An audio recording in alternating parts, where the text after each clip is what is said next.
Today's video is about what I refer to as the Edisto River corridor for the state park system in South Carolina.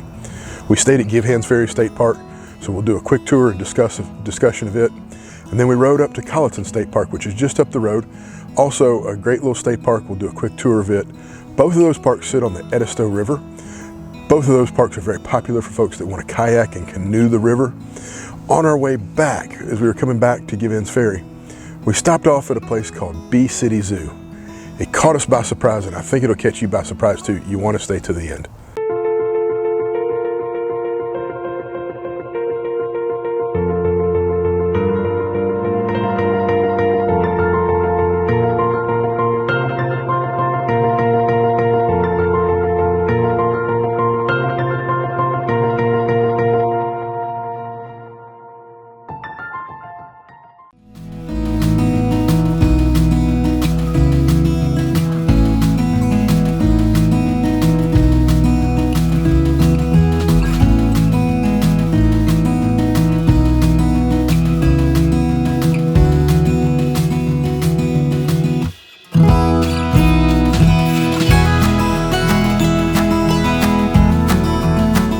We went and stayed at Givhans Ferry State Park, which is what I would kind of, as we came to realize, is really part of an Edisto River corridor.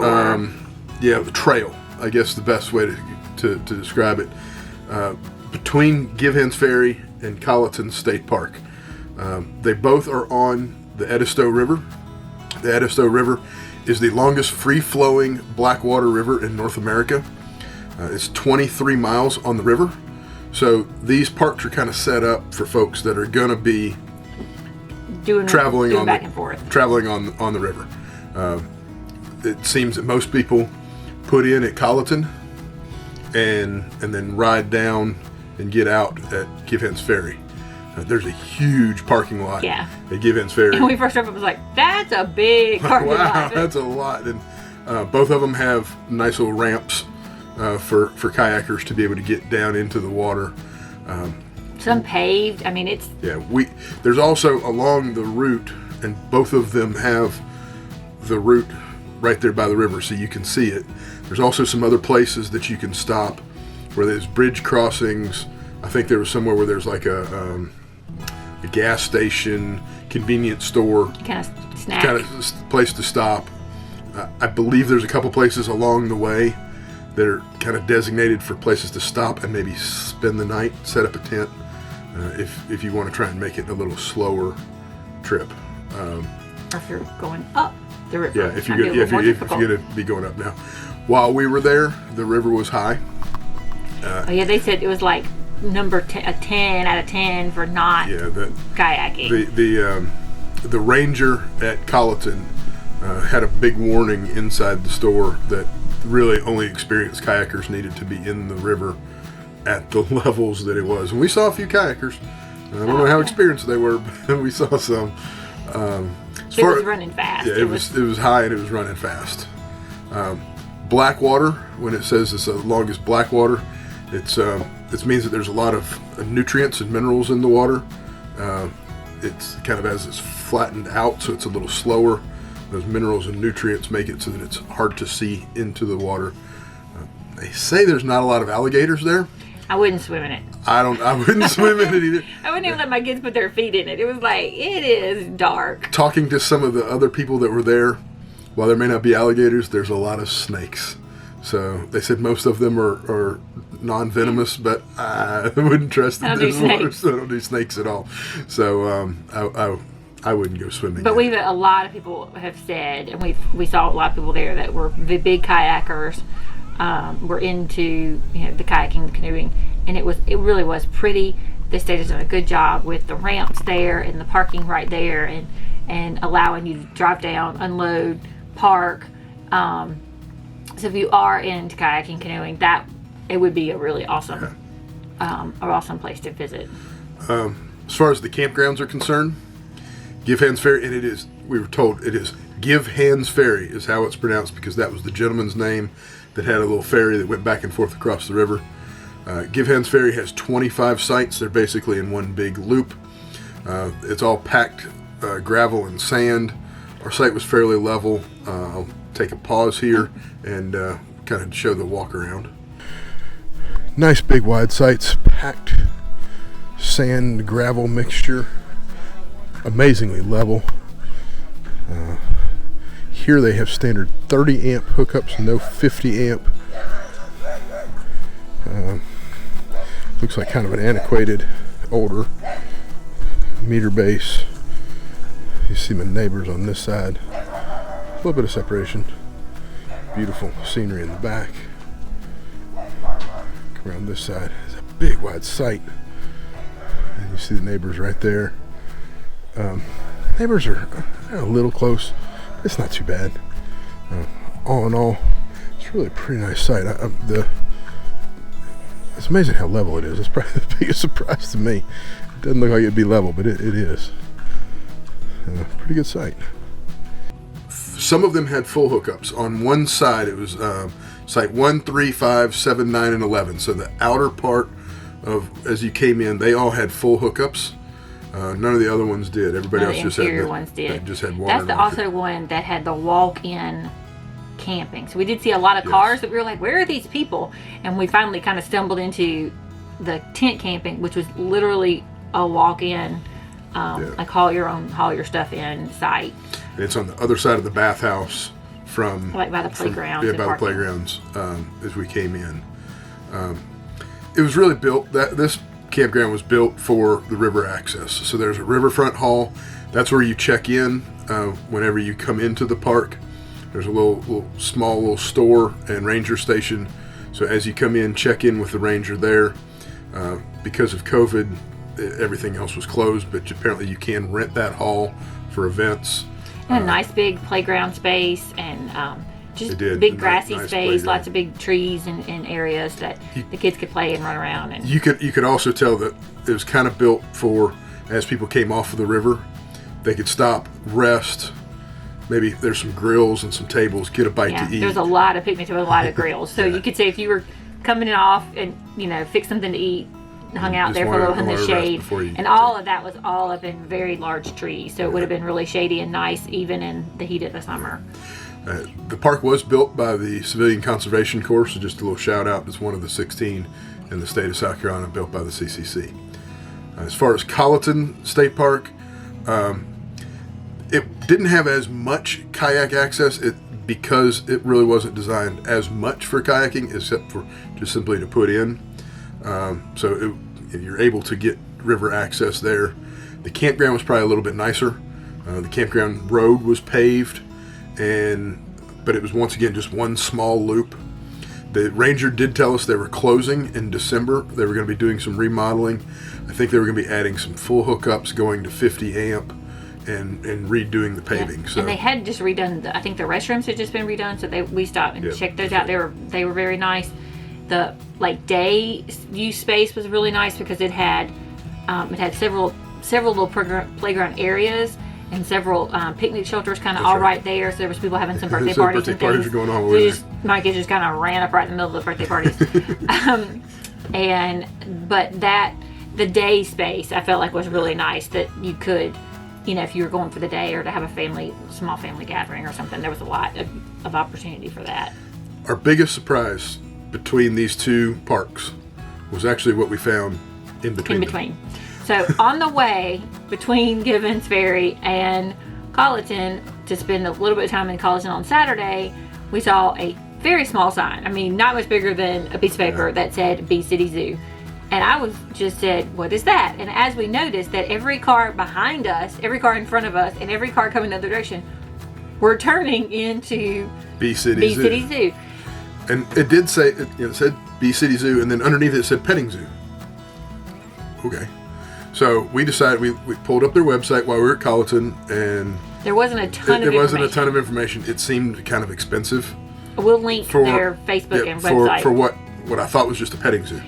For a petting zoo, when you think about like goats and I think it was llamas and things, $12 a person, and a person, not there wasn't a child rate. I think it was anything over 3 or 4. Yeah, it was $12. I think it was 2. Yeah, it was kind of surprising. We're like, wow, that's a lot of money for a petting zoo. But So we decided we'd stop. On the way back down to Givhans Ferry, we pulled in to see what it was all about. And it was packed. The parking lot was packed, and it was pretty. It was really pretty. The entrance was very well done, and it looked like they were still working on it. It looked like they were improving, continuing to improve it. So I finally decided to grab one of the moms walking out with children about the ages of our children, and said, "Okay, this is worth $12 a pop. Like, you just paid $48 to go into this place as a family." And she said, "It's the coolest thing we've ever done." I was like, "Okay." We're biting the bullet. Let's give it a shot. And so now, as we walk in, I was a little disappointed because the first thing we saw was an area that was closed because of COVID. And I thought, we just paid to come into something. It was a active water play area. So like in the heat of the summer, it would have been great with kids, but they were able to like take water buckets and water flowers and pour water into things that moved around. It was a lot of touching and a lot of closeness. And so I think that they felt like that needed to be close. But as you came around that area, which was still really pretty, it was pretty. It was neat. It was nice. It was well maintained, very clean. But we were honestly blown away by the cleanliness, the neatness, the staffing. The staff was everywhere. Everywhere when you first walked in, and just how it didn't smell. It didn't smell like a petting zoo. So I was like, what kind of animals are in this place? It doesn't smell. The first thing we see as we make the turn away from the little water splash area, the first thing we see is an aviary. Huge aviary. So it's a walk-in aviary. Oh, and we did buy all the little feed. So we have all these little seed pods and carrots and celery. And they explained to us kind of where you're supposed to use them. And so we walk into the aviary where you hold food in your hand. And the birds come and land on you and on your feet, especially in your shoes. They loved your sneakers. They like my neck for some reason. So our daughter loved it. Our son did not. Here! Don't want to be here! No! Don't want to be here! We did not stay in there very long because I was worried there was going to be a Sam Henry-sized hole in the side of the aviary because he was done with the birds very quickly. So we continued to walk around. There was an Australian area that had kangaroos that you could pet. That you could get right down next to. And feed the kangaroos. The only tip I would say is if we go again, or when we go again, we will go and be like the first people to walk in the door, because we were there at like 2 o'clock and everything was pretty full. Like all the animals had eaten all the treats they were interested in eating. I mean, besides like the camels and the llamas and that kind of stuff, but the monkeys were kind of like, yeah, I've had a lot of those Cheerio things today. Even the birds weren't super into the seed pods. She just mentioned some of the other animals. Camels, you could get close to. The kangaroos were not hungry at all. There was all their little kangaroo pods all over the place. There was llamas, there was ostriches, there was emus. There was this big giant tortoise that I thought was going to take off my finger for my carrot. There was lots of lemurs. There were several different lemurs. Types of lemurs. Lots of different monkeys. All kinds of different primates. Everywhere you turn, there were more of them. Monkeys. And a lot of their things you couldn't just feed them directly. Some you could, and we'll have pictures and stuff showing some of the ones you could feed directly, but a lot of them had little ingenious little things. So you would drop your food down in and they would have to turn a crank to get the food. Or move a little pipe. So you put it in a pipe and they move it down and it rolls down. Or pull a pulley to get their little bowl. So a couple of the surprising animals for what we thought was going to be a petting zoo and that really made it worth the $12. There's a zebra.